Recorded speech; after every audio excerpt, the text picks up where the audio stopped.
അത്ഭുതങ്ങൾ നടത്തും. രോഗശാന്തി ശുശ്രൂഷ നടത്തിക്കൊണ്ടിരിക്കുമ്പോൾ അദ്ദേഹത്തിനൊരു സന്ദേശം കിട്ടുകയാണ്. ഏറ്റവും പിൻനിരയിലിരിക്കുന്ന ആളുടെ കാലിൻ്റെ വിരലുകളുടെ ഇടയിലുള്ള വ്രണം കർത്താവ് സൗഖ്യപ്പെടുത്തിയിരിക്കണം. ഉടനെ ആൾ മനസ്സിലാക്കി, രണ്ട് വിരലുകളുടെ ഇടയിൽ ഇങ്ങനെ പഴുത്തിരുന്നത് ശരിക്ക് കൃത്യമല്ല, സൗഖ്യപ്പെട്ട് ഒന്ന് സാക്ഷ്യപ്പെടുത്തി. ജനം മുഴുവനും ഭയങ്കരമായിട്ട് കർത്താവിനെ സ്തുതിച്ചു. കണ്ടോ? അപ്പോൾ വിശുദ്ധീകരണം, നമ്മുടെ വിശുദ്ധീകരണം ഇതിൻ്റെ വലിയൊരു ഘടകമാണ്. വരദാനം പ്രവണേന്ന് പ്രവർത്തിക്കാൻ തുടങ്ങി. അപ്പോൾ നമുക്കൊന്നുകൂടി കണ്ണടച്ച് നമ്മുടെ അബോധ മനസ്സിനെയും ഉപബോധ മനസ്സിനെയും ഒന്നുകൂടി സമർപ്പിച്ചുകൊണ്ട്, കണ്ടോ വാശി. ഇത് കേട്ടോ, വേറൊരു ഉദാഹരണം കൂടി പെട്ടെന്ന് വരികയാണ്. ഒരിക്കലും ഒരു അച്ഛൻ എന്നോട് പറഞ്ഞു, ആ അച്ഛനിങ്ങനെ നീണ്ടൊരു താടി വീശ. പക്ഷെ അച്ഛൻ പറഞ്ഞു, തോമസ് പോൾ എനിക്ക് വേണ്ടി ഒന്ന് പ്രാർത്ഥിച്ച്. നോർത്ത് ഇന്ത്യയിലാണ്. എനിക്ക് എന്തോ ഒരു തടസ്സമുള്ള മാതിരി തോന്നുന്നുണ്ട്. ഞാൻ പറയും, അച്ഛോ എന്താ അച്ഛനെ തടസ്സപ്പെടുത്താൻ, ഏതായാലും നീ ഒന്ന് എനിക്ക് വേണ്ടി പ്രാർത്ഥിക്കും. ഇടയ്ക്കിടയ്ക്ക് അങ്ങനെ പറയും. അപ്പോൾ ഞാൻ ഒരു ദിവസം നിർബന്ധിച്ചപ്പോൾ നമുക്ക് പ്രാർത്ഥിക്കാമെന്ന് പറഞ്ഞു. പ്രാർത്ഥിച്ചു കഴിഞ്ഞപ്പോൾ കർത്താവ് പറയാണ്, ഈ താടിയാണ് തടസ്സം. ആ താടി ആണ് തടസ്സം എന്നുള്ള വാരി അച്ഛനോട് പറയാൻ പറഞ്ഞു. ഞാൻ ചോദിച്ചു, ഈ താടിയുമായിട്ട് എന്തെങ്കിലും ഈ താടിയും വീഴ്ചയായിട്ട് എന്തെങ്കിലും ബന്ധം, എന്തെങ്കിലും ഒരു ഹിസ്റ്ററി ഉണ്ടോ? അതാണ് പ്രശ്നം എന്ന് പറയുന്നത്.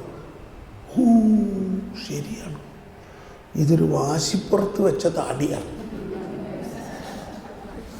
മനസ്സിലായ? അതായത് ചിലർ പറയാറില്ലേ, ഞാൻ പറഞ്ഞ കാര്യം ഇത് നടന്നില്ലെങ്കിൽ ഞാൻ എൻ്റെ താടി പഠിച്ചില്ല. ശരിക്കും അതുമാതിരി തന്നെ ഇദ്ദേഹം ആരുമായിട്ടോ വേറൊരു അച്ഛനുമായിട്ടോ എന്തോ പറഞ്ഞു, ഉടക്കിയിട്ട് പറഞ്ഞു, ഇന്ന മാതിരിയാണ് ഞാൻ എൻ്റെ താടി പഠിക്കില്ല എന്ന് പറഞ്ഞു.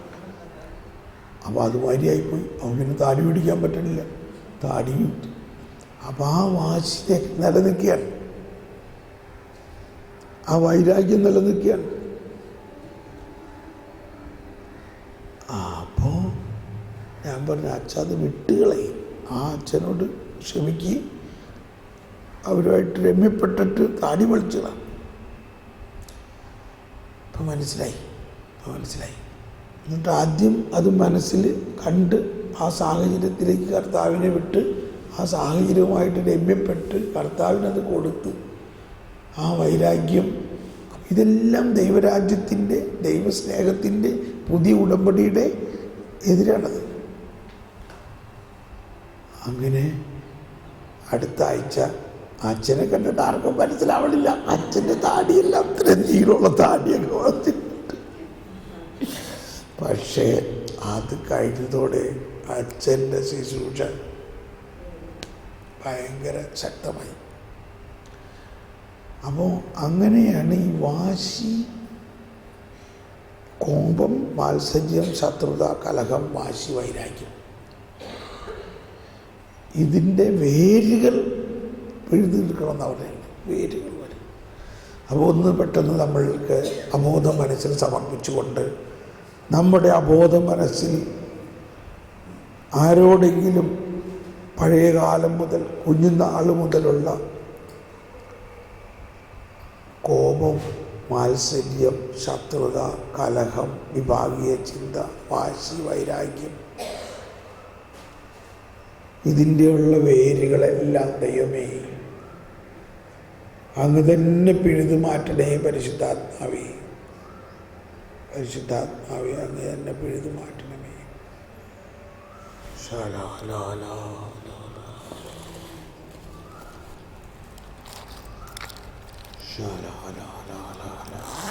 ആദ്യം അബോധ മനസ്സിലും സമർപ്പിച്ച് പ്രാർത്ഥിക്കുമ്പോൾ നമുക്കത് മനസ്സിൽ കാണിച്ചു തരും പരിശുദ്ധാത്മാവ്.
Praise you, Lord. Thank you, Lord. Hallelujah. Hallelujah.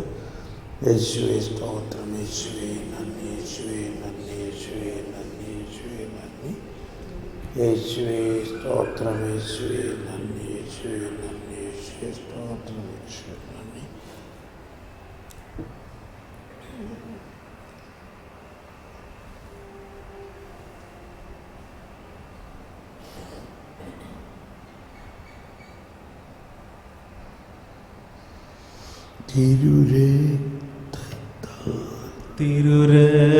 തിരുരക്തത്താൽ കഴുകണമേ നിത്യാത്മാവേ എൻ ഹൃദയം. തിരുരക്തത്താൽ കഴുകണമേ നിത്യാത്മാവേ എൻ ഹൃദയം. പുതിയൊരു ഹൃദയം നൽകണമേ, ദൈവത്തിനാലയമാക്കണമേ. ഒരു നിമിഷം വീണ്ടും പുതിയ സൃഷ്ടിയാകുന്ന ഒരു സിദ്ധാന്തത്തെ മനസ്സിൽ കാണുമ്പോൾ ഇതെല്ലാം ഒറ്റയടിക്ക് മാറ്റാനും പറ്റും. കർത്താവേ, അങ്ങ് എന്നെ പുതിയ സൃഷ്ടിയാക്കിയിരിക്കുന്നു. എൻ്റെ പഴയ ഈ ആസക്തികളാൽ കലുഷിതനായ പഴയ മനുഷ്യനെ ഉരിഞ്ഞു മാറ്റും. അതാണ് കൃത്യം പറയുന്നത്. നമ്മുടെ പഴയ ജീവിത രീതിയിൽ നിന്നും രൂപം കൊണ്ട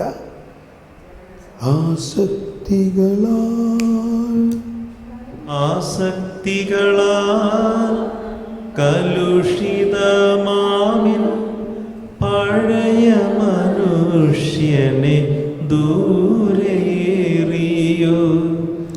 ദൈവത്തിൻ സാദൃശ്യത്തിൽ സൃഷ്ടിക്കപ്പെട്ട പുതിയൊരു മനുഷ്യനായി ജനിപ്പിക്കൂ. നമ്മുടെ അബോധം മനസ്സിലുള്ള, പ്രത്യേകിച്ച് നമ്മുടെ കുടുംബജീവിതത്തിൻ്റെ പശ്ചാത്തലത്തിൽ ഇത് വളരെ വളരെ വിഷമകരമായൊരു കാര്യമാണ്. എല്ലാ ദിവസവും എന്തെങ്കിലും പറഞ്ഞ് പ്രശ്നങ്ങളുണ്ടാകും. എന്നാൽ കർത്താവ് അതെല്ലാം വിശദീകരിക്കും.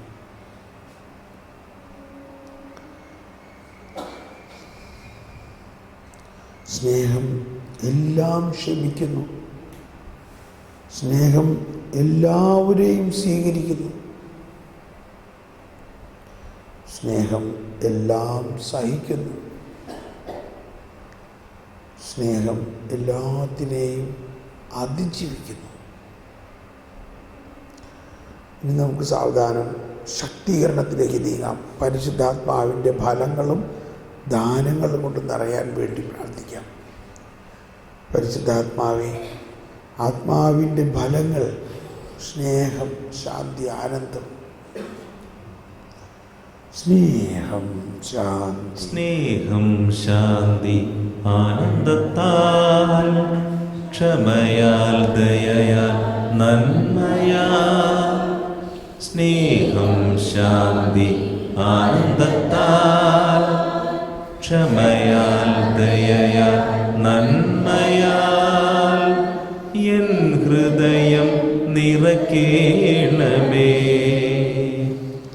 വിശ്വസ്തതയും സൗമ്യതയും ആത്മസംയമനവുമേകിയെന്നിൽ. വിശ്വസ്തതയും സൗമ്യതയും ആത്മസംയമനവുമേകിയെന്നിൽ പുതുചൈതന്യം ചൊരിയേണമേ. എല്ലാവരും പുതുചൈതന്യം ചൊരിയേണമേ. സ്നേഹം ശാന്തി ആനന്ദത്താൽ ക്ഷമയാൽ ദയയാൽ നന്മയാൽ. സ്നേഹം ശാന്തി ആനന്ദത്താൽ ക്ഷമയാൽ ദയയാൽ നന്മയാൽ എൻ ഹൃദയം നിറയ്ക്കേണമേ. വിശ്വസ്തതയും സൗമ്യതയും ആത്മസംയമനവുമേകിയെന്നിൽ. വിശ്വസ്തതയും സൗമ്യതയും ആത്മസംയമനവുമേകിയെന്നിൽ പുതുചൈതന്യം ചൊരിയേണമേ. പുതുചൈതന്യം ചൊരിയേണമേ. സ്നേഹം, ശാന്തി, ആനന്ദം, ക്ഷമ, ദയ, നന്മ എന്നിൽ വസിക്കുന്ന പരിശുദ്ധാത്മാവേ, എന്നെ ദൈവസ്നേഹത്താൽ നിറയ്ക്കണമേ. സ്നേഹം, ശാന്തി, ആനന്ദം കൊണ്ട് നിറയ്ക്കണമേ. ക്ഷമ, ദയ, നന്മ കൊണ്ട് നിറയ്ക്കണമേ. വിശ്വസ്തത, സൗമ്യത, ആത്മസംയമനം കൊണ്ട് നിറയ്ക്കണമേ.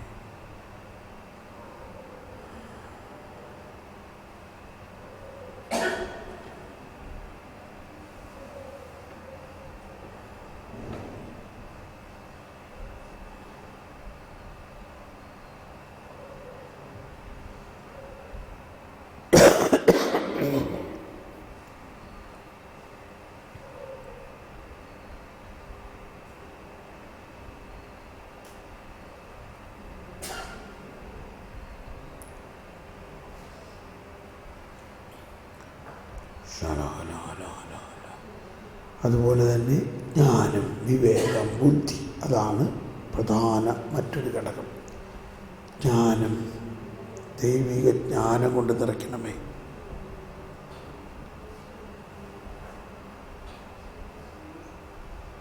ജ്ഞാനം നൽകണമേ.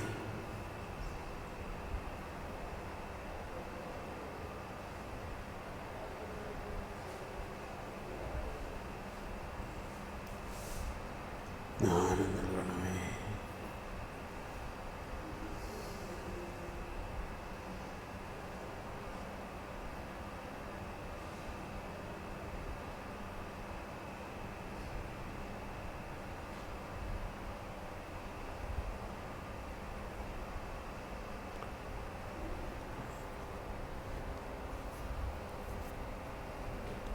ജ്ഞാനം നൽകണമേ.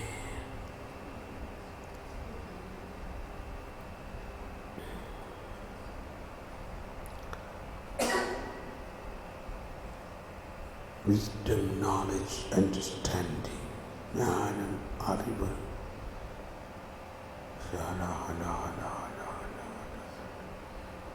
ജ്ഞാനം, അറിവ്, ദൈവഭയം.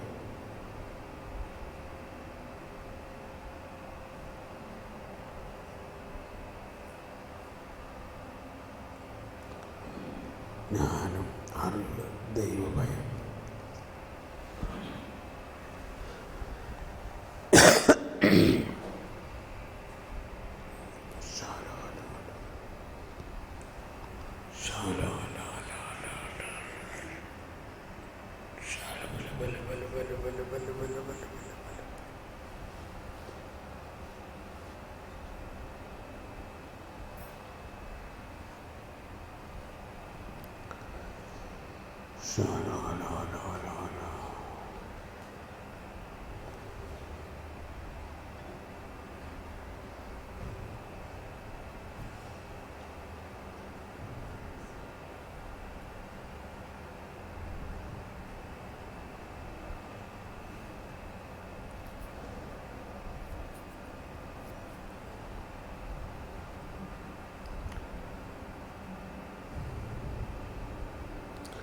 ഇനി ഈ സ്നേഹവും ജ്ഞാനവും കൊണ്ട് നിറഞ്ഞു കഴിയുമ്പോഴാണ് നമുക്ക് ക്ഷമിക്കാനും മറക്കാനും പറ്റുകയുള്ളൂ.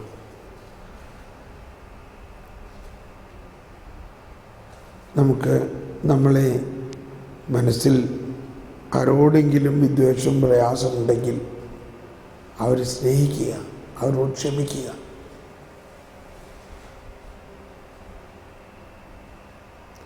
അപ്പോഴാണ് ദൈവരാജ്യം നമ്മളിൽ സമാഗതമാകുന്നത്.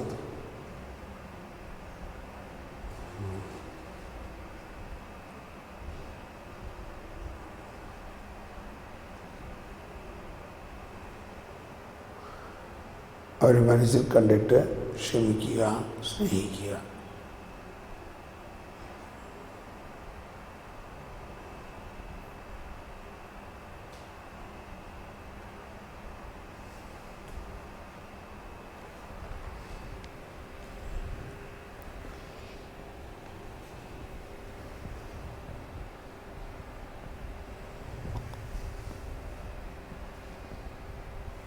പഴയ നിയമത്തിൽ ഇല്ലാതിരുന്ന ഒന്നാണ്. എന്നാൽ ജോസഫ് തൻ്റെ സഹോദരന്മാരോട് ക്ഷമിച്ചു.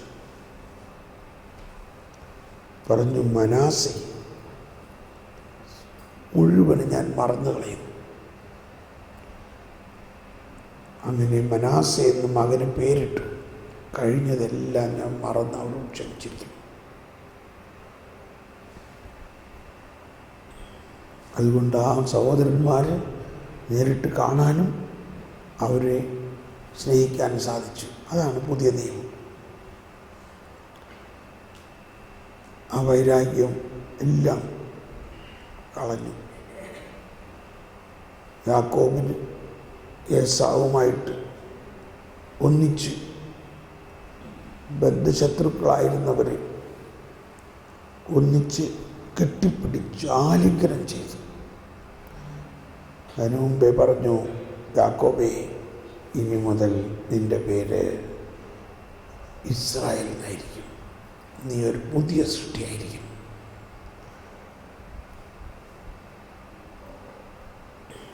നമുക്ക് ക്ഷമിക്കാം.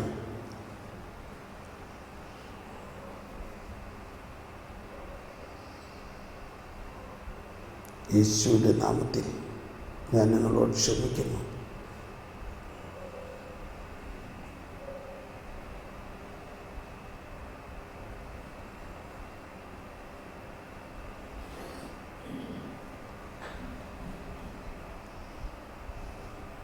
Praise the Lord. നമുക്കൊന്ന് സ്തുതിക്കാം. കർത്താവേ നന്ദി, യേശുവേ സ്തോത്രം, യേശുവേ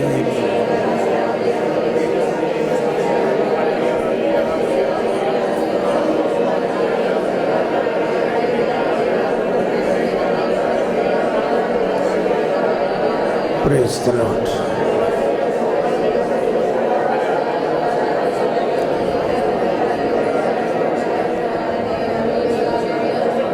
പ്രൈസ് ദി ലോർഡ്. ഈ വ്യക്തിപരമായ പ്രാർത്ഥനയുടെ ഒരു കടലാസ് നാളെ നിങ്ങൾക്ക് തരാം. അപ്പോൾ അതനുസരിച്ച് നിങ്ങൾ ഇതെല്ലാ ദിവസവും വീണ്ടും അതൊരു മന്ത്രം പോലെ ആകരുത്, അത് ശരിക്ക് അനുഭവപൂർണ്ണമായിട്ട് പ്രാർത്ഥിക്കണം. ഇപ്പോൾ നമ്മൾ ഭക്ഷണം കഴിക്കാൻ പോകുന്നു. ഭക്ഷണം കഴിച്ചിട്ട് അരമണിക്കൂറിനകത്ത് വരാം.